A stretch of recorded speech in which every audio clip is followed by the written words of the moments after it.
Well, hello everybody and welcome back to the channel. I'm Richard, this is Lap of the World, and we're currently on a cross-country road trip in our 291,000 mile Acura NSX. But today we are actually taking a little bit of a detour to pay our respects, in a way, to a bygone racing circuit that I think had the potential to be one of the crown jewels of Midwestern motorsports. I'm now standing next to Highway 65 just outside of Indianola, Iowa, and what you can see behind me are the remains of a 3-mile road racing circuit that opened in 1963 but may not have even survived the decade in which it was built. Please join me in exploring Greenwood Roadway. This gate in 1963 welcomed 3,114 fans to the first day of road racing on a dedicated circuit in the state of Iowa. This inaugural event, sanctioned by the SCCA, drew drivers from across the region and hardware in the form of ex-Le Mans Ferraris, secret at the time lightweight Corvette Grand Sports, and several AC Cobras. This race should have heralded the beginnings of a golden age of motorsports in the Hawkeye State, so it may come as a shock to know that Greenwood Roadway held its last notable events a mere 3 years later in 1966, and closed its doors entirely by the end of '67. Before we get into this unfortunate end, though, let's talk about how a 3-mile road course ended up on 240 acres of rolling Iowa farmland in the first place. The impetus for Greenwood's construction came from a group of enthusiasts for whom the next nearest tracks at the time were hundreds of miles away south of Kansas City, near Chicago, or up in Elkhart Lake. This group's efforts bringing their new track to fruition were a mix of meticulous planning and utterly haphazard execution. The consortium included an architect, some engineers, and a general construction contractor, each consummate amateur racers in their own rights. Conspicuously absent were any accountants.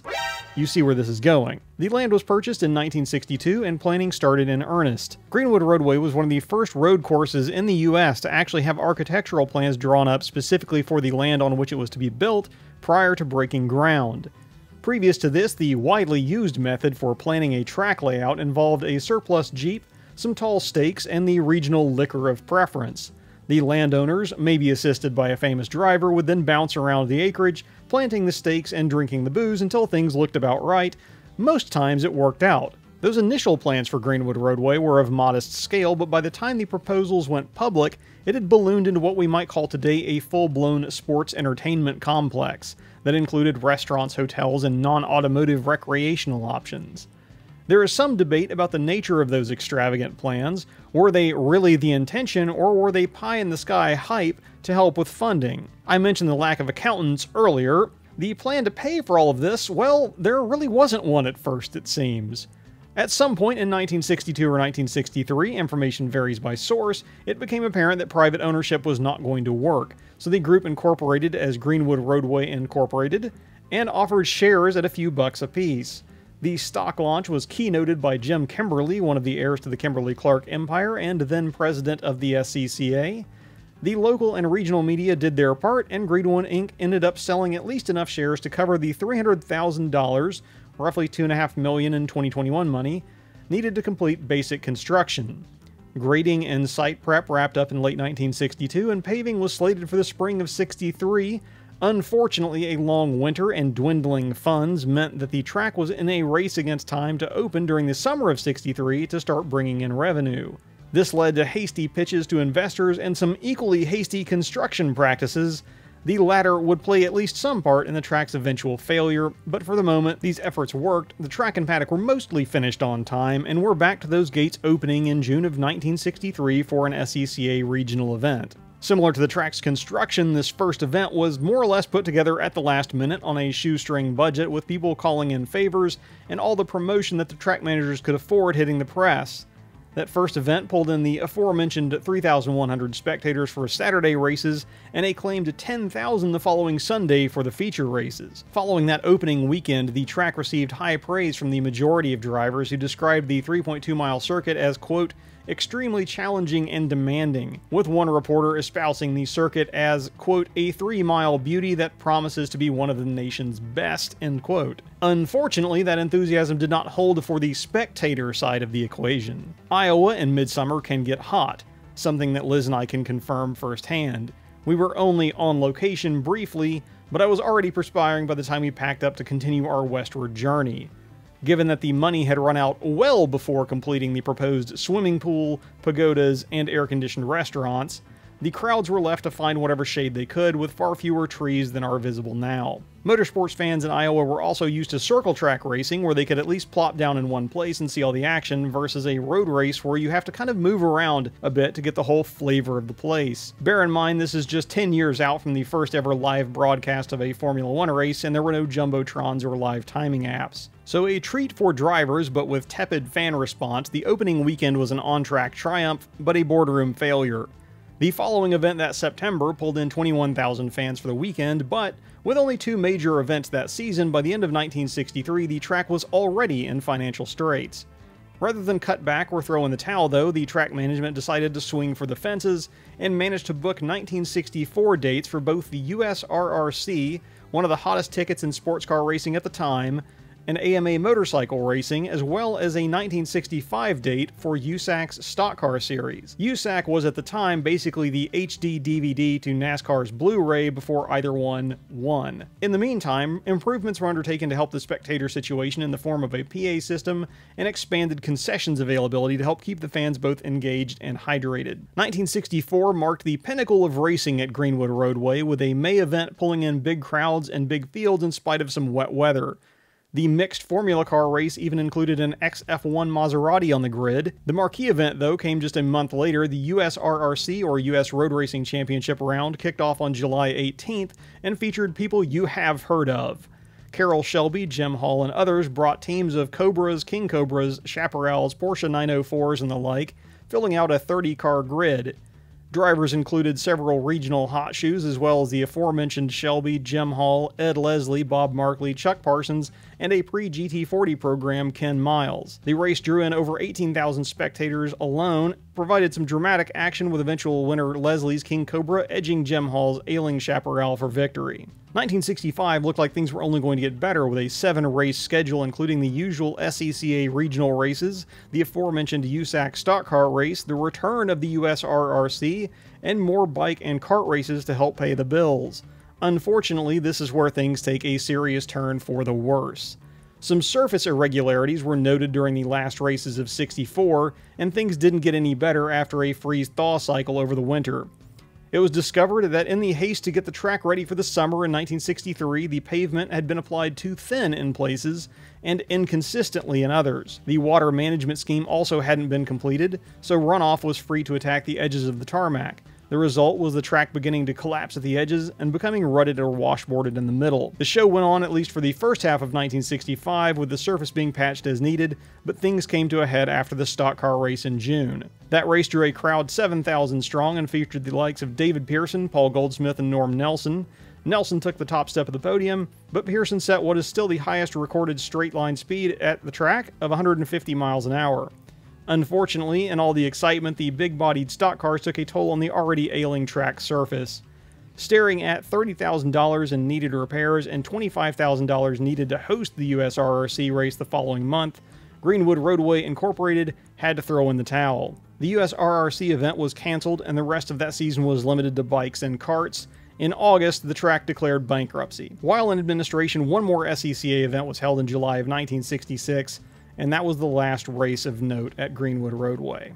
What I think we have to remember is that in that era, maintenance issues aside, racetracks relied almost entirely on ticketed attendance for revenue. There were no big TV deals, and very few if any tracks had corporate title sponsors. They also, crucially, didn't have the modern amateur track day culture to fall back on. Back then, if your track was hard to get to or wasn't spectator-friendly, then you were probably in trouble. In the same situation today, Greenwood may have been fine owing to all of the participant-focused track day providers and driving schools who pay to rent rather than charging to appear, and would probably have such a facility booked up every available weekend. We live now in an era akin to some racing version of Field of Dreams. If you build it, we will come and drive it, and you'll at least be able to keep the lights on.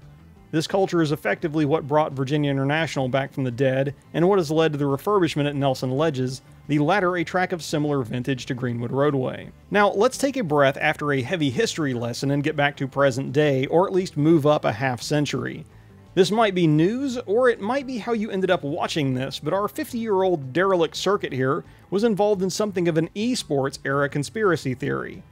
Sometime in the late 90s or early 2000s, an eagle-eyed sim driver spotted the uncanny resemblance of Greenwood Roadway's layout to that of the ostensibly imaginary Deep Forest Raceway of Gran Turismo fame. Although the virtual track is a mile shorter, there are undeniable similarities, with elevation changes featuring prominently in both, as well as trees. Let's be honest though, there are merits to this theory. If one needed to populate a racing game with tracks on a budget, cherry-picking long-abandoned circuits free of IP claims and royalty fees sounds like a 200 IQ move. It seems though that this theory was just that, as Kazunori Yamauchi put the speculation to bed in a 2013 interview with GT Planet, stating, "Ah yes, it's really by accident. I was really surprised when I saw your article," referencing GT Planet's prior reporting on the theory. "Back when we were making Deep Forest, going outside the country to data capture a track was just out of the question. For giggles, I did look, and the only way I have found to actually electronically experience the old circuit involves a mod for GTR2. Back in reality, there have been fits and starts with various proposals and attempts to get the ball rolling on resurrecting Iowa's ghost track. However, so far nothing has gained any real traction. The closest anyone has gotten to racing there since 1966 came in 2013, when the current property owners allowed car clubs and enthusiasts to visit and even drive laps of the old circuit for its 50th anniversary, probably after signing numerous waivers. One such attendee was kind enough to let me share his onboard lap with you so we can at least imagine how it may have driven. Please thank This Week with Cars for this footage and check out his channel. Having started our lap effectively in the pits, we've already rounded a very friendly banked and probably very quick turn 1, followed by a short chute and what had to have been a gutsy kink that has led us now onto what would have been the longest straightaway at Greenwood Roadway. As our driver dodges a pothole, you can see to your left the main entryway marquee still standing at this point in time. Unfortunately, it's not still there today, although there is a smaller one over a secondary entrance you've seen pictured elsewhere in this video. This downhill section is where drivers would have achieved their top speeds, probably limited only by the size of their brakes and other attachments as they try to stay out of the pond on the left, as they poured their cars into a combination of right-handers here that will eventually lead us back uphill. You can definitely see at this point in time, even in 2013, the surface has degraded significantly and is mostly grown over as we enter kind of a green tunnel here before making the second half of this right-hand complex to lead us back up the hill. At this point in time, these drivers probably would have been going extremely fast, and not all of these trees were there, but some still definitely were, so this is definitely 60s safety we're talking about. If the track were to ever be resurrected, that would need to be addressed. Coming here into the series of S's, and these are the series of turns that have been pictured on much of the vintage footage that you've seen elsewhere in this video. Coming up here on driver's left would have been the main spectator area at the top of the berm you can see just out front right now. Now to driver's left, that's where your prime spectating position from the infield would have been, because it would give you a vantage point for probably most of the track without having to move around too much, obviously excepting the then and still now wooded sections. As our driver gives a little dab of oppo on the way out of that last hairpin and onto what would have been a very fast and sweeping right-hand complex, I guess. I can imagine it would have had multiple apexes, although it could have just been a slightly tightening radius here as we come into a braking zone for what will be a second set of S's. Obviously, again, the surface has degraded significantly. The track used to be 40 feet wide, I believe. Now definitely maybe one lane at best. Probably, I did speak to another attendee who claims to have dented an oil pan doing laps at this event, so maybe it's for the best that it wasn't open when we drove past for me to take the NSX for a little bit of a hoon. Coming now up here to a tight horseshoe turn, kind of a tight entry opening exit That will lead us on to the second longest straightaway and probably second fastest section on the track. Although probably not as fast as the opposite straight, I guess I'll call it, as most of it is uphill. I think even your big bore Can-Am cars at the time probably would have had a little bit of an issue, or USRRC cars at the time would have had a little bit of an issue carrying all the speed they wanted to up the hill. And then our driver is going to check up as he comes back into their staging area, but this would have sent you through a last banked turn and back onto the straightaway to finish our lap of Greenwood Roadway, with the pits coming up on our right. Obviously at the time there was no separation between pits and track, so there was just a little bit of a wide spot in the road. Unfortunately, since the 2013 event, the surface has degraded significantly. As you've seen from the recent aerial footage, the track now looks in places more like a gravel driveway than a racing circuit. The current property owners have taken a hands-off approach, not fixing, but also not actively doing any demolition either. So there she sits, quietly in the countryside just south of Des Moines, awaiting whatever fate becomes her.